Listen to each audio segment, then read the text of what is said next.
हाथ छिके बिना खलाए सरसो आजो हाथ छिके बिना खलाए सरसो आजो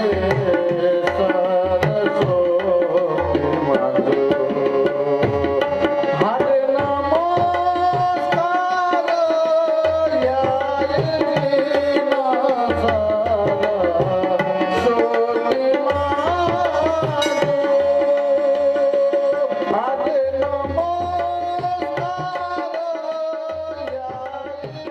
नमस्ते। हजुरको शुभ नाम?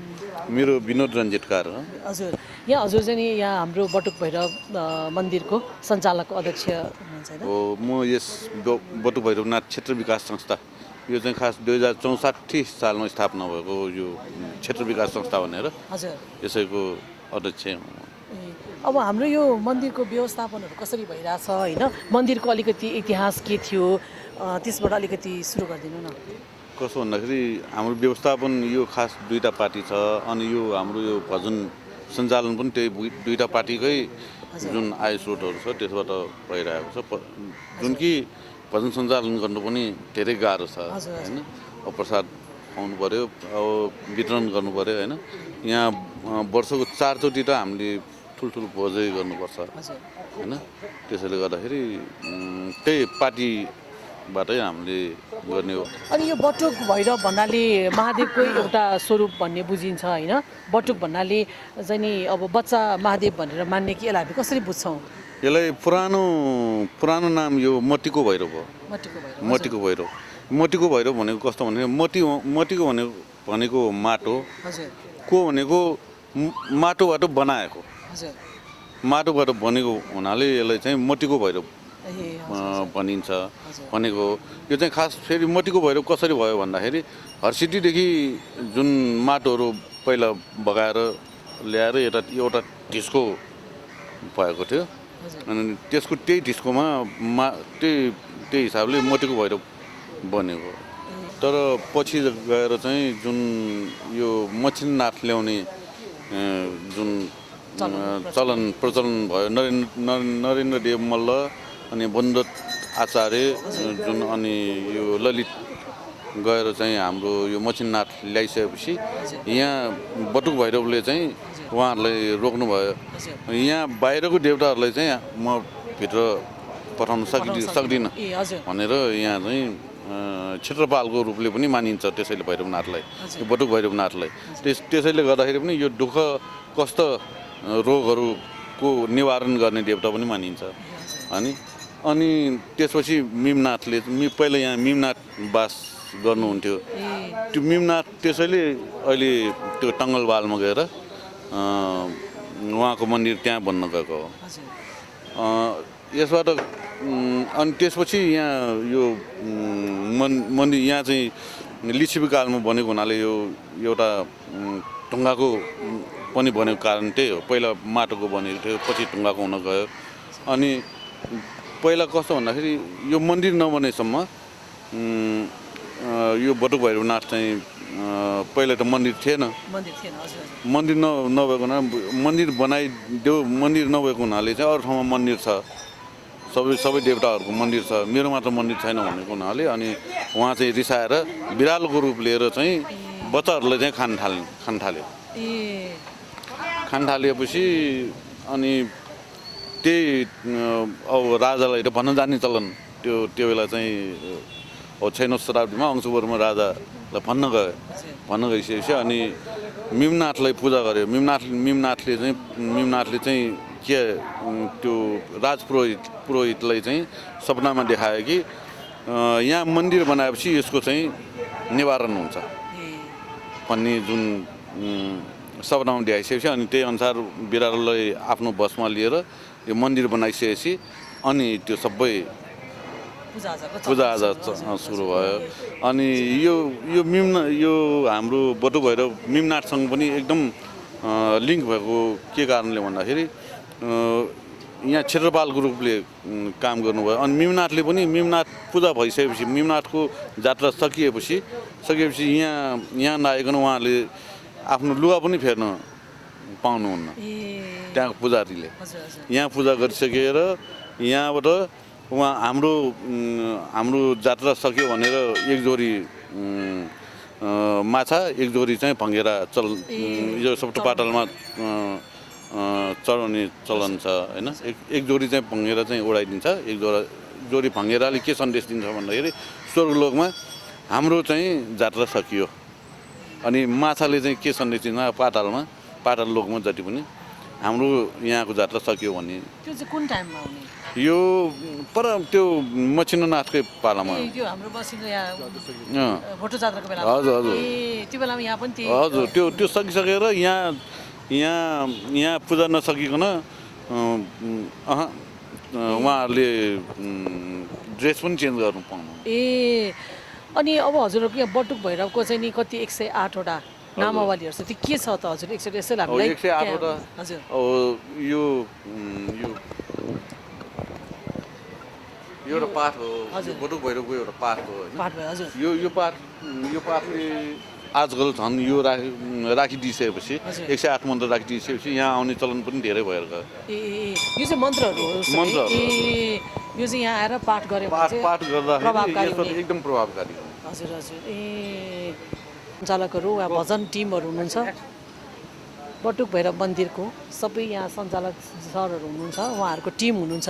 उहाँहरू सबैजनालाई एकचोटि सर आफ्नो नाम भनेर कसले के गर्दै हुनुहुन्छ त्यो पनि यसो भन्नु यस बटुक भैरव मन्दिरको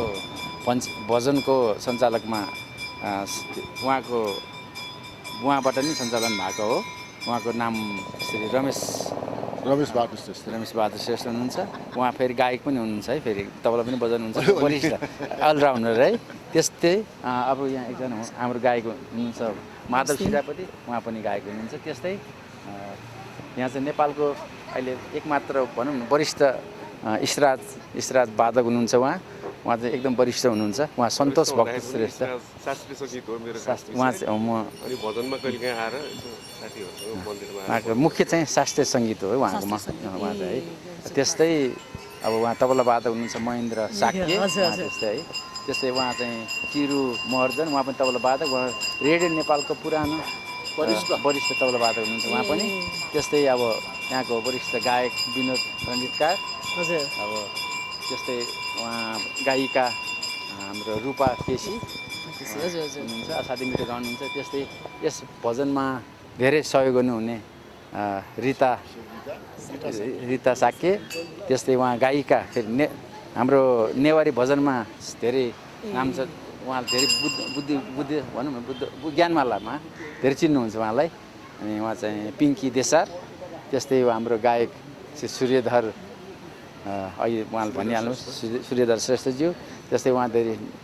एज भएको भए पनि 80 वर्ष भएन अहिले बलियो हुनुहुन्छ र उहाँ तबला वादक अनि यहाँ मन्दिरमा चाहिँ हामी के चढाउँछौँ विशेष गरिकन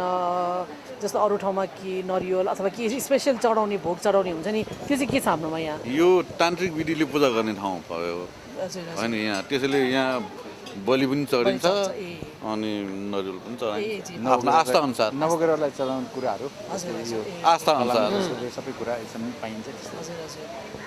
भनेपछि अब यहाँको चाहिँ नि मन्दिर अब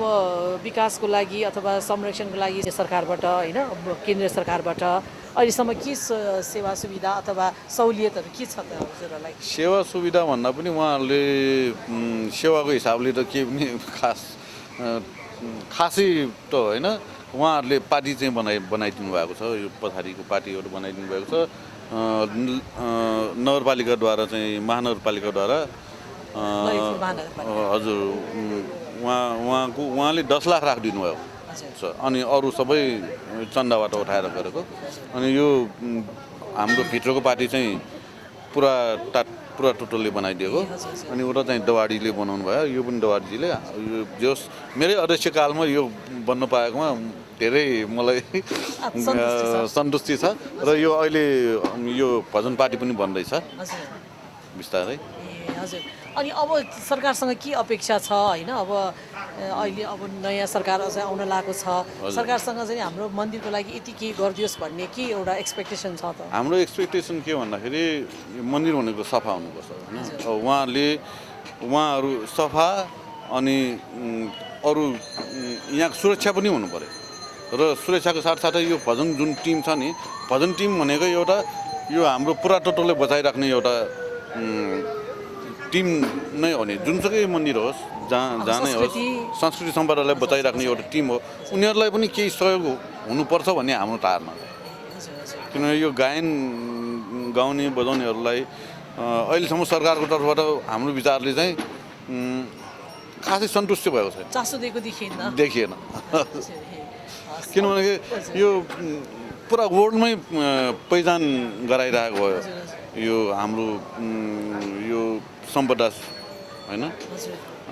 त्यसैले त्यसमा चाहिँ अलिकति सन्तुष्टि छैनौँ हामी धन्यवाद यहाँलाई धेरै धेरै होइन अब भक्तजनहरू आइराखौँ होइन हाम्रो चाहिँ नि यो उसको देश विदेशसम्म अन्तर्राष्ट्रिय रूपमा चाहिँ नि एउटा चर्चा पाउन् भन्ने हामीलाई पनि आशा छ विश्वास छ हजुर के भन्नुहुन्छ अन्तमा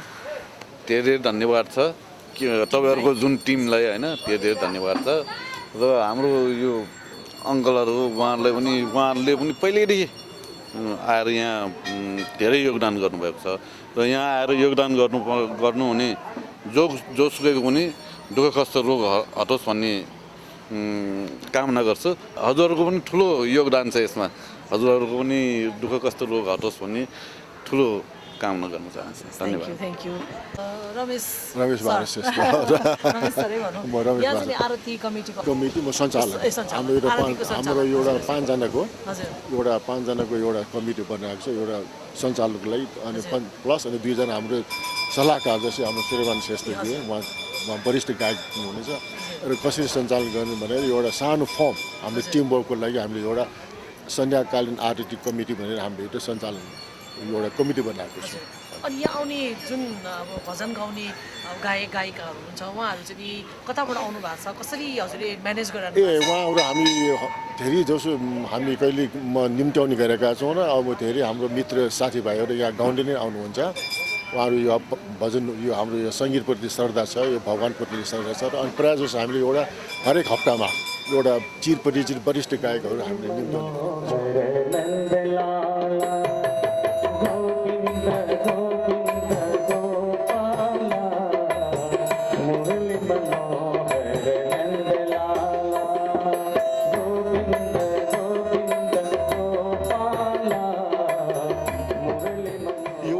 कोसिस हो यो खास यो सन्ध्याकालीन आरती यो राम्रो भएको एउटा कारण के भन्दाखेरि धेरै हाम्रो गायक मित्रहरू र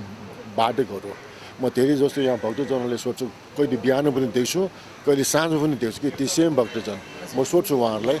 तपाईँले किन सर बिहान पूजा गर्न आएको साँझमा भजन सुन्न आएको भन्नुहुन्छ साँझमा भजन सुन्न आएको भन्दाखेरि मैले धेरै यहाँको वरिष्ठ हाम्रा सिनियर गायकहरू हुनुहुन्छ कि धेरै मैले चाहिँ सपोर्ट पाएको छु कि उहाँहरूको माया पाएकोले यो आज हामीले सञ्चालन गरेको 3 वर्ष भयो हजुर अनि यो भजन हजुरहरूको आइतबार मात्रै हो कि कुन बार कसरी हुन्छ यसको सिस्टम के छ कसरी भइरहेछ खास हाम्रो आइतबार एभ्री विक हरेक सन्डे मात्र हुन्छ हरेक यो सन्ध्याकालीन आरतीमा हामीले खास किन सञ्चालन एउटा भगवान्प्रति आस्था भएर पनि हो र अर्को सेकेन्ड के भने एउटा मिटिङ पोइन्ट एउटा ज्येष्ठ नारीहरूलाई एउटा मिटिङ पोइन्ट अब दिनभरि घरमा बसेको हुन्छ उकुस मुकुस हुन्छ कहाँ अथवा दिनभरि अफिसमा थकै कामसाम गरेर आएको हुन्छ यहाँ एटलिस्ट वान्स ए विक यहाँ आउनुहुने भक्तजनहरूले केही सेवा गर्नु नसके तापनि एटलिस्ट 2 घन्टा जति भजन श्रवण गराएर हामी मतलब सेवा गर्न सकिन्छ कि भने त्यो पनि एउटा मेन हेतु हो कि मेन मतलब एम हो कि हाम्रो एउटा आर्टिस्ट सञ्चालन भगवान्प्रति आशा त छँदै छ सेकेन्ड अलावा एउटा मिटिङ पोइन्ट एउटा ज्येष्ठ नारीहरूलाई पनि केही 1-2 घन्टा टाइम बिताओस् न भन्ने हेतुले हामी चलाएको सबभन्दा पहिला यहाँको टिमलाई धेरै धन्यवाद के भने अब यो भजन भन्ने कुरो के हुन्छ भने मनमा एउटा योग जस्तै हो क्या यो भनौँ यो एकदम शान्त थेरापी जस्तो हुन्छ के भन्छ भजनमा आनन्दले गाउने सुन्दाखेरि सुन्नेलाई मेडिटेसन जस्तो हुन्छ मन अन्त जाँदैन नि पिर भएको छ भने एकछिन सुनिरहँ त्यो सबै बिर्सिन्छ क्या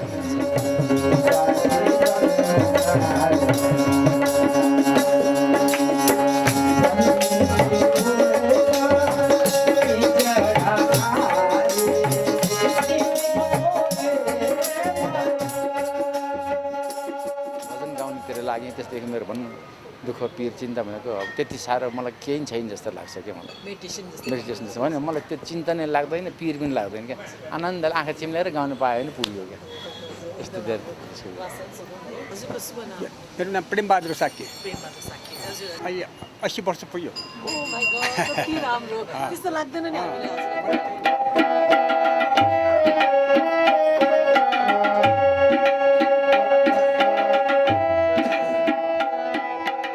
जहाँ गए पनि यो भजनको मात्रै गुणगान गर्ने हो है त्यही भएर मलाई यति आनन्द हुन्छ कि मैले केही औषधि खानु पर्दैन अहिलेसम्म औषधि खानु परेको छैन एउटा साधारण प्रेसरको एउटा खाइरहेको छ किनभने यो भजन भनेको हो जहाँ त्यही सुन्नु पाउँदैन होइन यस्तो भजन चाहिँ यति राम्रो यति मनमा आनन्द आउँछ कि यसमा जति आनन्द आउँछ अरूमा त्यति आउँछ